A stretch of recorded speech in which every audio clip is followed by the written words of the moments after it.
Learning objectives. After completing this module, learners will be able to describe the problems faced by women. List the reformers who worked for the betterment of women in society. Recall the change in the life of widows. Recognize the literary works for the upliftment of women in society. Highlight social and caste reforms. Explain the non-Brahman movement. Working towards change. About 200 years ago, things were very difficult in our society. There were so many restrictions imposed on women. Widows were praised and called satis, meaning virtuous, if they chose to by burning themselves on the funeral pyres of their husbands. People were also divided on the basis of caste. Brahmins and Kshatriyas were considered in upper caste. The traders and money lenders were known as Vaishyas, and the lower caste were Shudras, which included peasants, artisans, weavers, and potter. Working towards change. In early 19th century, things changed because of the development of new forms of communication. Social reformers like Raja Ram Mohan Roy founded Brahmo Samaj in Calcutta. He wanted to spread the knowledge of Western education and bring the sense of freedom and equality for women. Changing the lives of widows. Raja Ram Mohan Roy started a campaign against the practice of sati. He worked for the abolishment of sati through his writings by showing that the practice of burning women had no acceptance in ancient texts. Many British officials criticized the Indian traditions and customs. They supported Raja Ram Mohan Roy, and in 1829, sati was banned. Ishwar Chandra Vidyasagar was one of the most famous reformers who suggested widow remarriage. In 1856, British officials passed the law permitting widow remarriage. In 1875, Swami Dhyanand Saraswati founded the Arya Samaj, an organization for the reformation of Hinduism.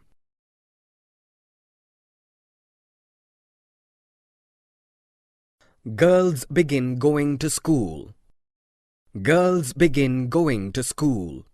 Many reformers felt that to improve the condition of women, educating the girls was necessary. Many reformers like Jyotirao Phule in Maharashtra and Vidyasagar in Calcutta started schools for girls. In North India, women of aristocratic Muslim families learned to read the Quran in Arabic. They were taught by women teachers at home. Women write about women. Muslim women like Begums of Bhopal promoted education among women and founded a primary school for girls at Aligarh. Begum Ruqayya Sakhawat Hussain, a fearless critic of conservative ideas, argued that all religious leaders of different faiths awarded an inferior place to women. She started schools for Muslim girls in Patna and Calcutta. Indian women began to enter universities by 1880s and were trained to be doctors and teachers. Pandita Ramabai was a great scholar of Sanskrit who wrote a book about the miserable lives of upper-class Hindu women. She started a widow's home in Pune to provide shelter to widows who were ill-treated by their husbands' relatives. Jawaharlal Nehru and Subhash Chandra Bose gave their support to need for greater equality and freedom for women. Caste and social reforms. In 1840, the Prarthna Samaj was founded in Bombay. Pratna Samaj believed in spiritual equality of all caste. Social reformers like Raja Ram Mohan Roy criticized caste inequalities. Paramhans Mandali was founded in 1840 in Bombay to work for the abolition of caste. During 19th century, schools were set up by Christians missionaries for tribal groups and lower caste children.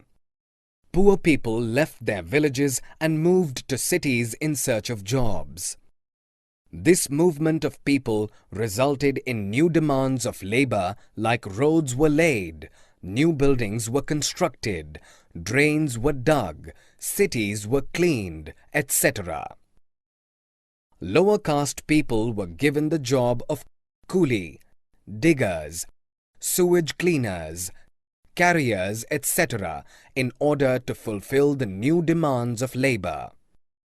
Some lower caste people also migrated to work in plantations in Assam, Mauritius, Trinidad and Indonesia in order to get away from the oppressive hold of upper caste landowners. John Allen was a coolie ship that carried many Indian laborers to Mauritius.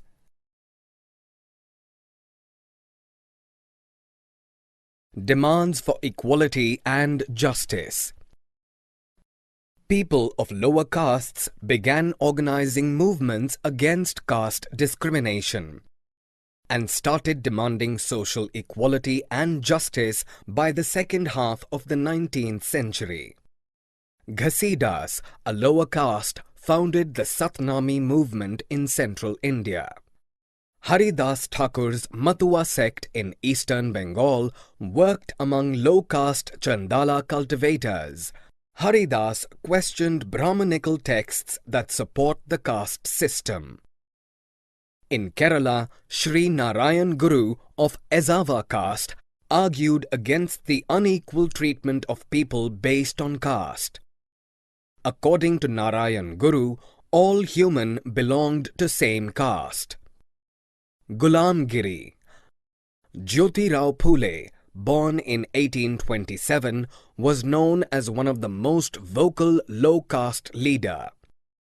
He attacked the Brahmans who regarded themselves as superior to others. According to Jyotirao Phule, the upper caste had no right to their land and power. The land belonged to indigenous people who were called as low castes. Phule proposed that Shudras and Atishudras should unite together to challenge caste discrimination. The Satyashodhak Samaj was founded by Phule to spread caste equality. Gulamgiri, a book written by Phule in 1873. Phule dedicated this book to Americans who had fought for the freedom of slaves.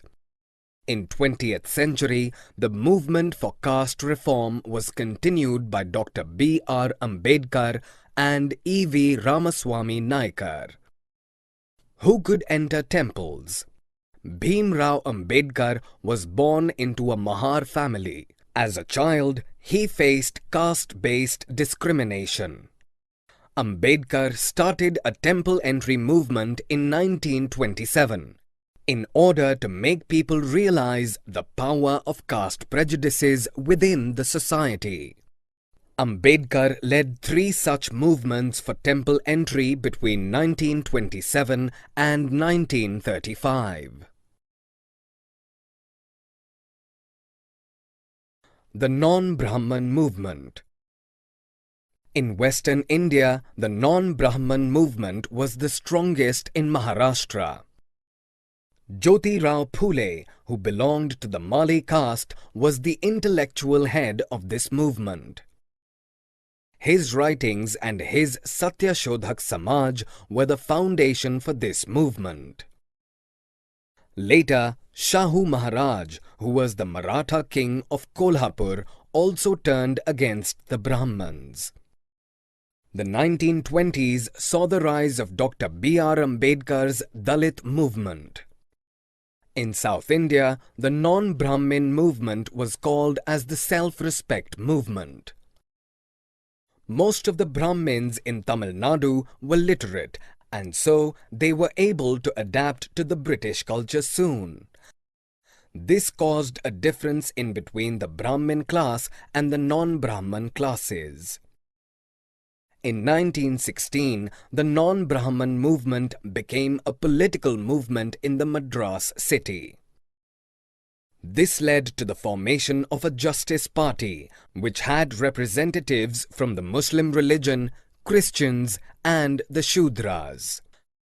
However, later there were internal conflicts within the Justice Party, and a national movement was started which attracted most of the non-Brahman peasants. E.V. Ramasamy Naikar, also known as Periyar, was an important intellectual behind this movement. He started a satyagraha in Vaikom, Kerala, on the Gandhian footsteps and supported the Harijans also.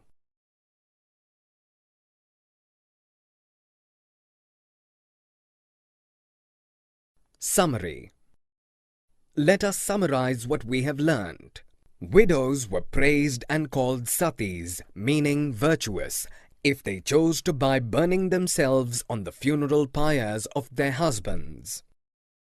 People were also divided on the basis of caste. Brahmins and Kshatriyas were considered in upper caste. The traders and moneylenders were known as Vaishyas, and the lower caste were Shudras, which included peasants, artisans, weavers, and potter.